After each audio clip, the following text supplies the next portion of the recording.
مولانا فضل الرحمن صاحب اخر د مهنګۍ خلاف د احتجاج اعلان کړی دی. مولانا فضل الرحمن صاحب ویلي دي چې په 12 اپریل باندې په مردان کې مونږه د مهنګۍ خلاف احتجاج کوو. باقاعده مولانا فضل الرحمن صاحب په دې احتجاج کې خپل ټول کارکونانو ته دعوت هم کړی دی، خو خیر 12 اپریل کې لاروز شته دی.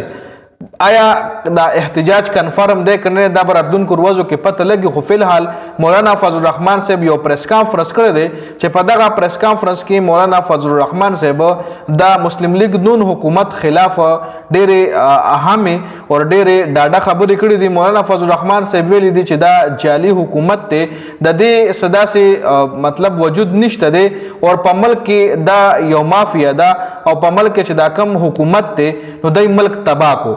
او د مهنګۍ خلاف په 12 اپریل باندې په مردان کې د احتجاج اعلان هم مولانا فضل الرحمن صاحب په خپل پریس کانفرنس کې وکړ. بل د عمران خان پرون یو کیس کې سنوي هم و چې عمران خان خوریان علیما خان وغیرہ سره د وکیلانو عدالت ته تللی وي، خو عدالت کې چیف جسټس صاحب چې کوم هغه غیر حاضر او هغه پرون ورځ باندې عدالت نه دی لګولې چې دا عمران خان خور علیما خان شدید د غصې اظهار هم کړی دی. علیما خان ویلي چې مونږ دومره دلیل ریزین راشو او د عمران خان کیس سنوي د پاره نه لګي. عمران خان په جیل کې دی، په تکلیف کې دی او دلته دی دغه کیسونه نه سنوي کوي، دلته دی دغه کیسونه اګنور کوي.